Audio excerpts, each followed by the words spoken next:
The sun bled orange across the cracked earth of the Arizona badlands, turning the iron rails into molten ribbons that snaked through the dust. Elias Kane stood on one side of the tracks, his duster flapping like a wounded crow in the evening wind. His hat brim cast a shadow over eyes that had seen too many sunsets and not enough mercy. Across from him, on the other side of the steel divide, stood Clara Whitlock, her prairie dress torn at the hem, the once fine calico now the color of desert clay. Their hands met in the middle, fingers locking with the desperation of two people who had nothing left but each other and the promise of a train that might never come. Elias had found her 3 days ago, half buried in the wreckage of the stagecoach that was supposed to take her to California. The Apache raid had come fast, arrows whistling like hornets, horses screaming, the driver's body pinned to his seat by a lance. Clara had been the only survivor, dragged from the overturned coach by Elias as he rode patrol for the railroad. He'd meant to take her to the nearest fort, but the fort was 50 miles north and the raiders were still circling. So they walked south instead, following the rails that the Southern Pacific was laying like a scar across the territory. "You shouldn't have come back for me," Clara said now, her voice raw from dust and grief. Her husband, dead these 6 hours, had been the reason she was on that stagecoach in the first place. A banker from Boston, soft-handed and softer-headed, who thought the West could be tamed with ledgers and law. The Apache had proved him wrong with a tomahawk to the skull. "Wasn't leaving you for the buzzards," Elias replied. His thumb brushed the inside of her wrist, feeling the frantic flutter of her pulse. "Besides, you still owe me for the water." She laughed, a cracked sound that turned into a cough. He'd given her the last of his canteen 2 nights ago when fever from a shallow arrow graze had nearly taken her. She deliriously called him Samuel, then her husband's name, and he'd let her, because names didn't matter out here. Only surviving did. The rails hummed beneath their boots. A vibration that grew into a growl. The 410 from Tucson, right on schedule despite the war parties and the heat that could boil a man's brains in his hat. Elias stepped back, pulling Clara with him as the locomotive rounded the bend, black smoke belching like the breath of some iron dragon. The engineer leaned out, whistle shrieking, and Elias raised his hand in the universal sign, "Stop. Passenger." The train slowed with a screech of brakes that sounded like a dying steer. Boxcars rattled past, their sides stenciled with Wells Fargo and Union Pacific in peeling paint. Clara's grip tightened on Elias's hand. This was the moment. Board the train, head east to civilization, leave the desert and its ghosts behind. But civilization meant questions. Meant explaining why a railroad scout was traveling with a widow whose husband lay rotting under a cairn of stones 50 miles back.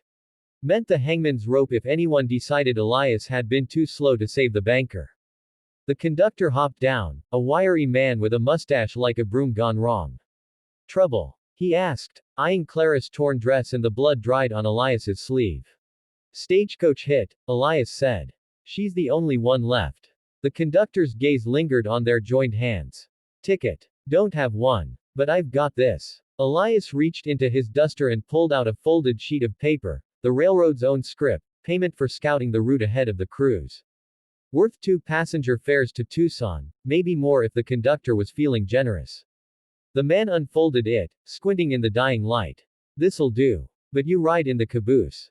No offense, ma'am, but you look like you've been through hell, and the passengers up front paid for comfort." Clara opened her mouth to protest, some remnant of Boston pride, but Elias squeezed her hand. The caboose was fine. The caboose had windows. The caboose meant they stayed together.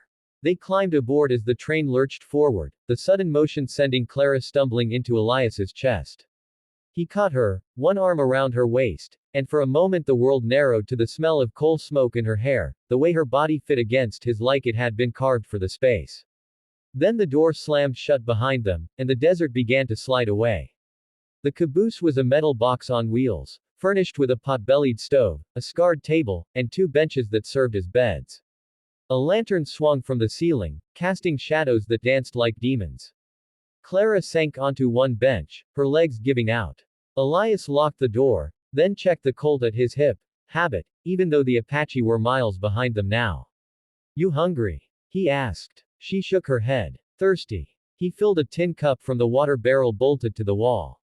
She drank greedily, water spilling down her chin. When she lowered the cup, her eyes were on him, Really on him, for the first time since he'd pulled her from the wreckage.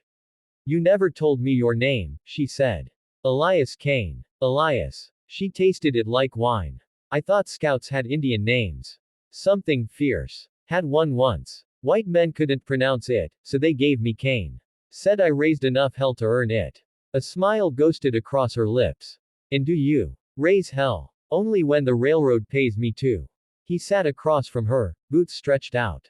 The train rocked beneath them, a steady rhythm that lulled the ache in his bones. Your husband, he treat you right? The question hung between them like smoke. Clara looked out the window at the darkening desert.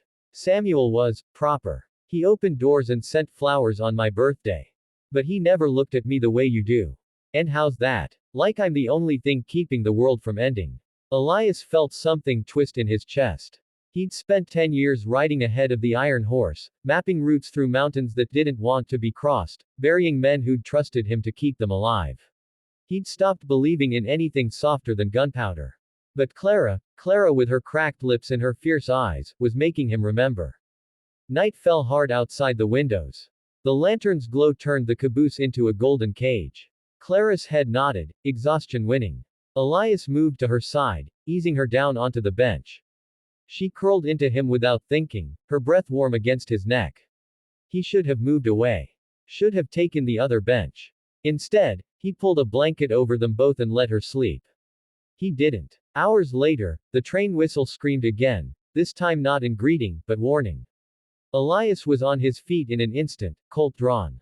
The door rattled. Someone on the other side. Open up. Railroad business. Elias cracked the door. The conductor stood there, face pale beneath his cap. Behind him, two men in dusters, Pinkerton badges glinting on their chests. Trouble, the conductor said. Telegram came through from Fort Yuma. Stagecoach survivors reported a white woman taken by a half-breed scout. Reward for her safe return. Clara was awake now, pressed against Elias's back. He could feel her trembling. Half-breed. Elias kept his voice flat. That'd be me. Though my mother was Mex, not Apache, if they're keeping score.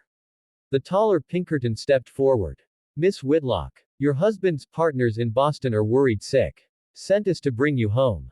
Home. The word tasted like ash. Clara's hand found Elias's fingers, threading through his with surprising strength. I'm not going back, she said. Her voice didn't shake now. Samuel's dead. Boston's dead to me. The Pinkertons exchanged glances. The taller one reached for his gun. Elias moved first. The Colt barked once, twice. The conductor dove for cover as the Pinkerton staggered back, one clutching his shoulder, the other dropping with a hole in his thigh. Elias slammed the door, through the latch. Hold on, he shouted to Clara. The train was picking up speed. Someone in the engine had panicked. Elias grabbed the emergency brake cord and yanked hard. The caboose bucked, metal screaming as sparks flew. Clara was thrown against him, and they hit the floor together as the world tilted. When the train finally shuddered to a stop, silence rushed in like floodwater. Elias kicked the door open. The Pinkertons were gone, fled or dragged away by the crew. The desert stretched empty in all directions, moonlight silvering the rails. Clara stood beside him, hair wild, dress torn further in the chaos. What now? Now we walk. He shouldered his rifle, checked the canteen, half full. Enough for 2 days if they were careful. There's a water hole 20 miles west. Apache know it, but they owe me a favor. She looked back at the train, its locomotive hissing like an angry cat. And after that, we decide what comes next. Together. They stepped off the platform into the sand. Behind them, the train whistle sounded again, distant, mournful. Ahead, the desert waited, vast and unforgiving. But Clara's hand was warm in his, and for the first time in years, Elias Kane felt like he was riding towards something instead of running away. The rails gleamed behind them like a promise broken. Ahead, the night was full of stars and possibilities neither of them had earned yet.